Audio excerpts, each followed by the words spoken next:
Po si Fortune Cervantes.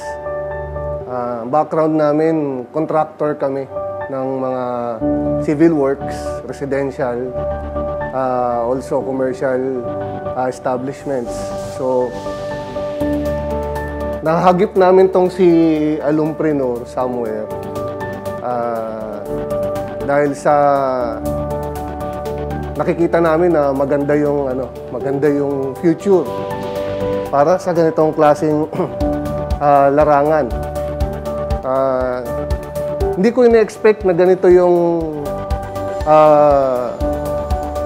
kalalabasan o magiging development namin dito sa ganitong klaseng tawag dito, trabaho, no? Although sa field namin, meron kaming konting kaalaman sa glass and aluminum, pero dito sa Alumpreneur, mas lalo pang nadagdagan.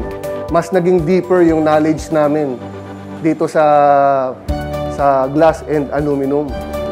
So sa nakikita namin sa 10 days na magkakasama kami dito, mas nakita namin na malaki ang future. Malaki ang future nitong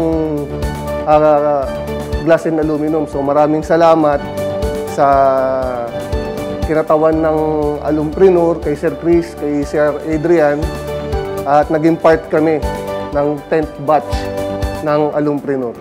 Yun lang po.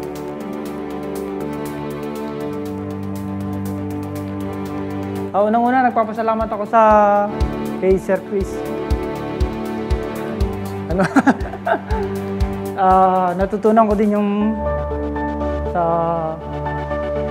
paggawa ng aluminum. Nadagdagan ang aking kaalaman. Wala akong masabi kasi hindi ako sanay sa magsalita sa ganitong ano. Yun lang, sir. Salamat.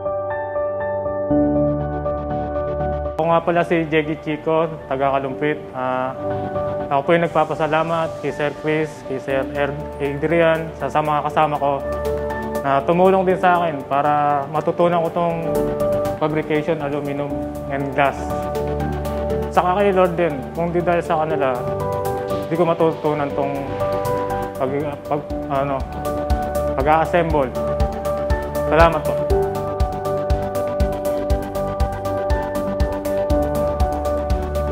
Ako nga pala si Denmark Andaya. So, nagpapasalamat na ako sa Alumpreneur kila Sir Chris, Sir Adrian dahil dito natutunan ko yung iba't ibang mga profile kung paano siya i-assemble. And then nalaman ko din kung ano yung mga proper na tools na dapat gamitin para sa kanya. And then yun lang, wala na ko yung sabi. Ayan, bali magandang araw po sa ating lahat. Ako po si Chris Samarita, Alumpreneur Executive po. Nagpapasalamat po ako una po sa lahat sa ating Panginoon Diyos at sa ating Panginoon Kristo. At sa panahon po ng 10 days na training natin ay wala isa man sa atin ang nadisgrasya. Kaya may tuturing natin na yung pagsasanay natin ay tagumpay. Kaya nagpapasalamat din po ako dun sa mga nakasama ko po kila Architect Fortune, kila Sir Denmark, Sir Jeji, at kila Sir Denmark po. Ang may papayo ko lang po sa inyo, lakasan nyo po yung loob nyo, nandito naman po kami, babakapan po namin kayo. Talagang kumbaga sa kung ano yung natutunan nyo, i-apply nyo po kaagad. Kasi sayang, kung halimbawa nakapag-training kayo, hindi nyo naman po siya kaagad gagamitin, masasayang lang po. At kumbaga sa pagsisimula natin, hindi kailangang magkaroon tayo kaagad ng mga kumpletong mga gamit.